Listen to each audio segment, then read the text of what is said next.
آپ کا میزبان غیور اختر آپ کی خدمت میں حاضر ہے۔ السلام علیکم۔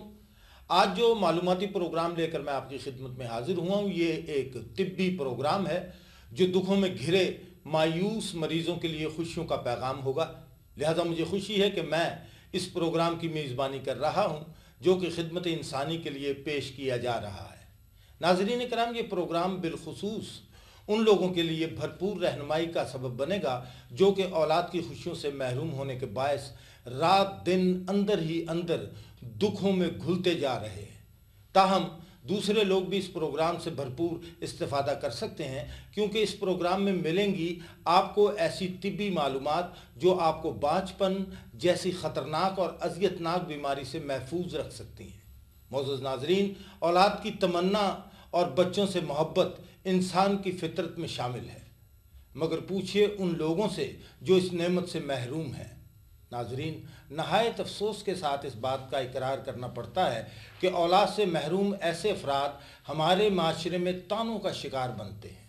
حالانکہ ضرورت اس بات کی ہے کہ ایسے لوگوں سے ہمدردی کی جائے اور انہیں علیحدہ کرنے کی بجائے اس بات پر آمادہ کیا جائے کہ وہ علاج پر توجہ دیں۔ ناظرین، اولاد سے محروم خواتین و حضرات کے لیے یہ پروگرام خصوصی طور پر تیار کیا گیا ہے تاکہ ایسے افراد کو طبی رہنمائی فراہم کر کے اس حقیقت سے آگاہ کیا جائے کہ بے اولادی کیا ہے، اس کے اسباب کیا ہیں اور ان بیماریوں سے بچنے کے لیے کیا کرنا چاہیے۔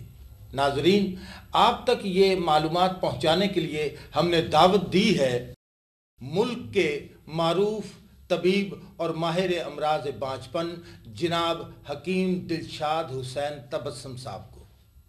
ناظرین، میں آپ کو حکیم صاحب کا مختصر تعارف کرواتا چلوں تاکہ آپ کو یہ علم ہو سکے کہ امراض بانجھپن کے حوالے سے ہمارے ملک میں ایسی طبی شخصیت موجود ہے جس کی ذاتی تحقیق اور عملی تجربات نے امراض بانجھپن کو قابل علاج بنا دیا ہے۔ ناظرین، حکیم دلشاد حسین عرصہ 30 سال سے شعبہ طب میں نہایت دل جمی سے خدمات سر انجام دے رہے ہیں۔ دوا سازی سے لے کر نبض شناسی تک کوئی طبی شعبہ ایسا نہیں جس میں انہیں کمال حاصل نہ ہو۔ یہی وہ اوصاف ہیں جن کی بنا پر حکیم صاحب کو گولڈ میڈل اور دیگر ایوارڈز کے علاوہ تعریفی اسناد سے بھی نوازا گیا ہے۔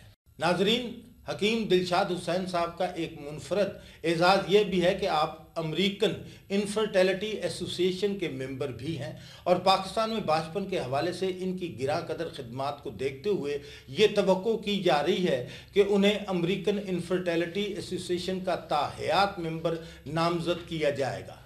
ناظرین، یہ ایک منفرد اعزاز ہے، بلکہ میں تو یہ کہوں گا کہ یہ ایک اعزاز صرف حکیم صاحب کے لیے نہیں بلکہ ہمارے ملک کے لیے ایک اعزاز ہے۔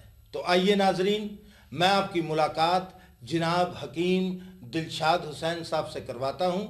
میں اس پروگرام میں آپ کو خوش آمدید کہتا ہوں۔ حکیم صاحب، آپ اپنی بے پناہ مصروفیات چھوڑ کر وقت نکال کر اس پروگرام میں تشریف لائے۔ غیور صاحب، شکریہ ادا کرنے کی کوئی بات نہیں، کیونکہ بحیثیت طبیب میرا یہ مذہبی، اخلاقی اور پیشہ ورانہ فریضہ ہے کہ میں لوگوں کو زیادہ سے زیادہ طبی معلومات فراہم کروں۔ جزاک اللہ۔ حکیم صاحب، امراض بانجھپن کے حوالے سے آپ وسیع تجربہ رکھتے ہیں، لہذا میں چاہوں گا کہ آپ ہمارے ناظرین کو بانجھپن کی وجوہات سے آگاہ فرمائیں۔ میں آپ کے سوال کا جواب ضرور دوں گا، لیکن پہلے میں بانجھپن کے بارے میں پائی جانے والی چند غلط فہمیوں اور توہم پرستی کے حوالے سے ناظرین کو آگاہ کرنا چاہتا ہوں۔ جی ضرور، کیوں نہیں۔